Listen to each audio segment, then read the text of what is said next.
allez. Le bras, comment ça va? Ouais, ça va mieux. Ouais? Ah, mais j'aime ça.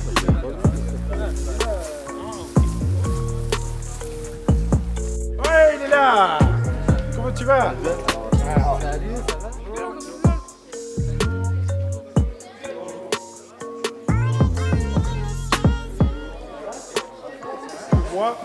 Donc, je vous présente Pascal Pouillon, qui est le président du club ici, qui vous reçoit, qui a eu la gentillesse de nous ouvrir les portes. Bonjour à tous, merci aussi d'être là. J'ai vu votre réalisation, là, ça vous a donné un petit peu du travail. Vous avez construit l'ULM, mais par contre, vu du ciel, vous avez peut-être pour certains encore jamais vu. Donc ça va être l'occasion pour vous de découvrir. Il n'y a pas de vent ce matin, il y a un soleil magnifique, ça va être super agréable pour tout le monde. Est-ce qu'il y en a qui veulent pas voler? Tout le monde vole, c'est impeccable. Bah là c'est une journée exceptionnelle, c'est l'aboutissement du projet après plus d'1 an et demi de travail dans les ateliers de métal et de bois dirigés par Daniel. Ben, ça y est, c'est le moment où on va voir si tout ce travail a été productif et si cette ULM va voler, quoi. Et à côté de ça, tous les jeunes s'envoient en l'air dans des baptêmes de l'air avec des ULM déjà certifiés et homologués. Et il y a des sourires jusqu'aux oreilles, c'est un vrai plaisir. Lucas s'appelle d'air. Tu te sens comment là? Stressé un peu.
On a quelle sensation là-haut? Ah, c'est trop. Il m'a donné un peu, j'ai conduit un peu. T'as conduit un peu? Ouais. C'est difficile ou pas à conduire? Non, c'est pas difficile. C'était magnifique, c'était waouh. Au début, quand on démarre, c'est bien. Quand il monte, il fait frais. Mais quand il est en haut, il fait bon. Après il va être tout petit. Quand on a décollé, c'est impressionnant de quitter le sol comme ça et de s'éloigner petit à petit. D'un coup, on est à plus de 100 mètres, 200 mètres du sol. Et quand on n'a pas l'habitude, ça coupe le souffle. Bah, ça fait une petite sensation au début, parce que je l'ai jamais fait. Mais après, quand j'étais en haut, il m'a fait un peu piloter à l'ULM. Je suis bien débrouillé quand même. Pour une première fois, ça va. Le moment où le pilote m'a fait un peu conduire, ça a un peu commencé à pencher, mais c'était amusant.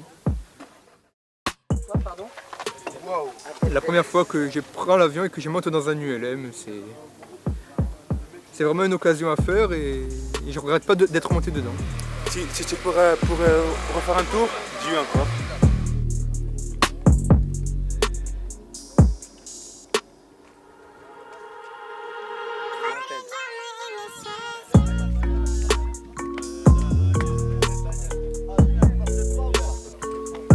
Alors Ben est en train de vous le montrer, on fait comme ça. On fait tous comme ça. Allez les gars. C'est bon, j'y vais.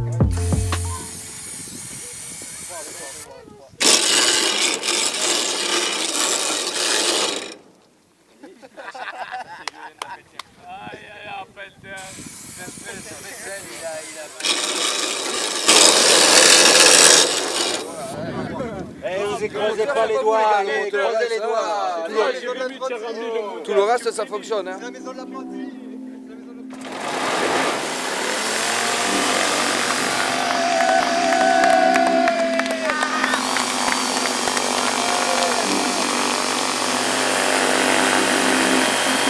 Bon.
Oh putain. Oh putain.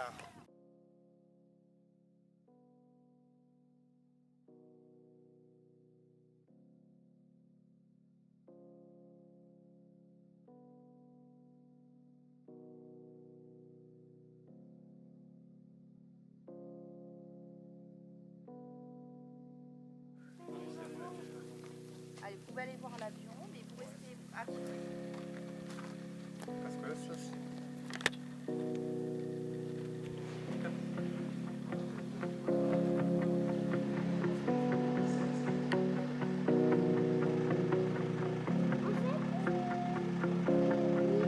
Bon, alors qu'est-ce qui s'est passé dans cette affaire-là? Pour sa première aérodynamique, c'est que c'est un manque d'efficacité de l'empennage horizontal.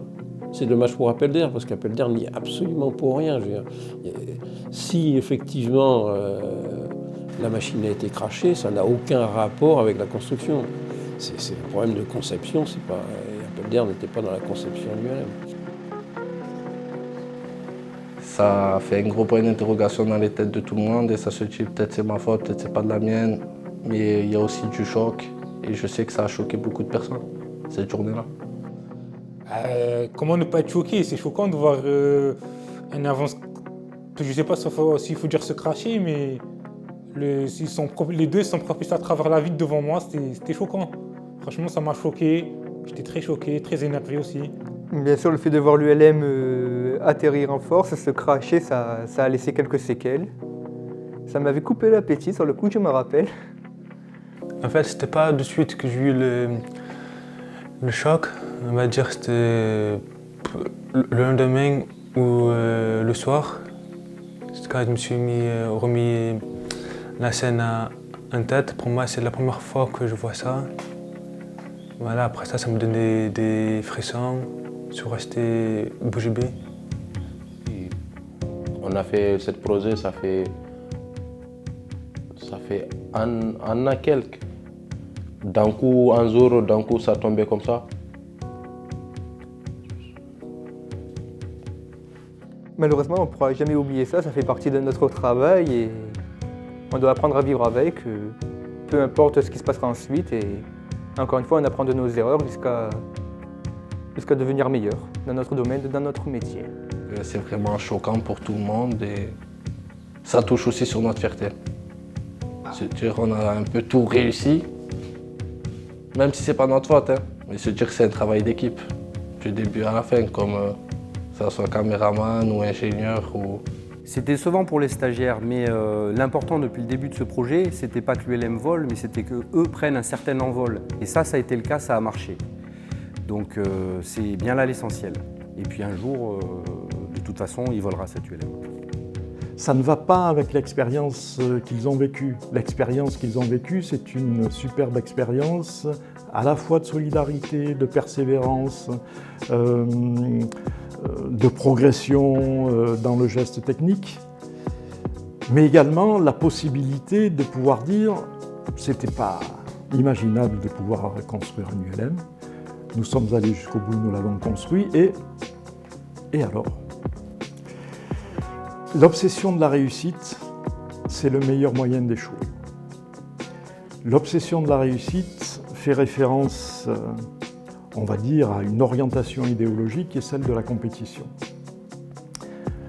Ce que ces jeunes ont éprouvé sur cette aventure, c'est qu'on pouvait éventuellement ne pas réussir selon les critères socialement en vigueur, et pourtant ressortir de cette aventure avec une véritable fierté et une véritable rassurance sur ses compétences et surtout sur ce que ces êtres ont développé comme consistance de l'être.